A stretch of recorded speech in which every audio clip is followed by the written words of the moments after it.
Je m'appelle Joëlle, je suis massothérapeute et travailleuse non essentielle.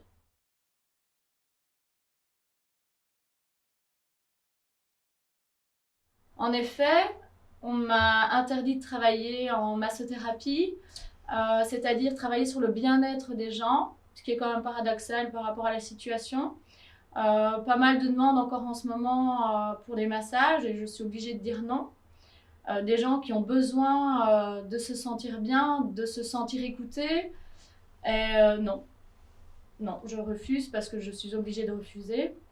Le fait de toucher les gens dans un cabinet totalement désinfecté avec un masque, je ne vois pas pourquoi on me l'interdit alors que en tant qu'enseignant, on peut aller à l'école, on touche pas mal de personnes, on est en contact avec pas mal de personnes dans les magasins.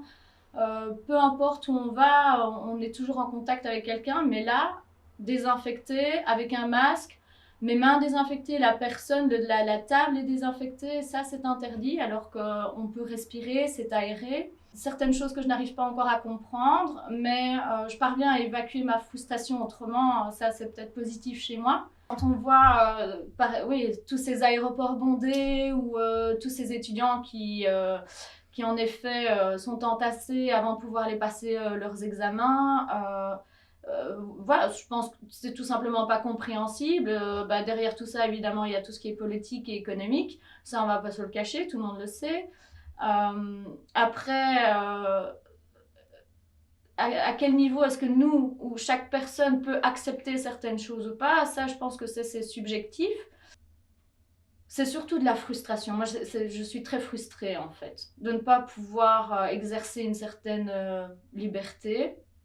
Je ne prends plus toutes les informations données par les médias. Je ne les digère pas toutes.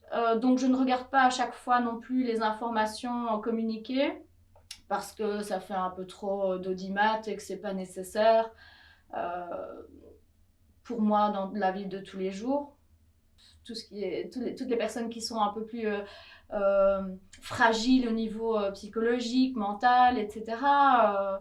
Et donc, c'est indéniablement relié à mon métier, la massothérapie, qui est là pour donner du bien, du bien-être.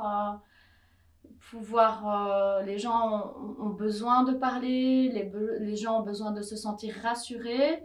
Et face à ça, je suis impuissante et pourtant j'adore faire ça et moi, ça me rassure aussi. Je trouve que c'est assez paradoxal parce oui, on nous demande, allez, on va dire si on prend il y a un an de ça, on nous disait oui, tout ce qui est jeux vidéo, informatique, les smartphones, les enfants sont tout le temps dessus, etc. Et ici, ben, paf, c'est tout le contraire. On demande aux enfants de travailler en hybridation devant un ordi tout le temps. Maintenant, on entend que les jeux vidéo, en fait, que c'est pas plus mal, il y a quand même des connexions humaines qui se font. Moi, je suis dans un état d'esprit, je me dis, waouh, je viens d'un endroit, on me demande d'aller autre part. Et quel est le juste milieu entre les deux aussi? Donc à ce niveau-là, c'est toute une réflexion qui doit se faire pour savoir, et l'après, est-ce que tout ce qui se dit maintenant va nécessairement encore être bon dans un an ou dans 6 mois ou dans 2 ans, je ne sais pas quand ça va se terminer, mais donc je pense qu'il faut prendre le bon, en tout cas ce qu'on ressent de bon, et continuer avec. Moi, je suis assez positive, j'arrive assez à tirer mon épingle du jeu, évidemment, parce que financièrement, ça ne m'impacte pas non plus énormément. Mais l'avenir, moi je veux continuer à masser, je veux pouvoir dire oui aux gens, je veux pouvoir de nouveau les accepter, enfin pouvoir les accueillir au cabinet.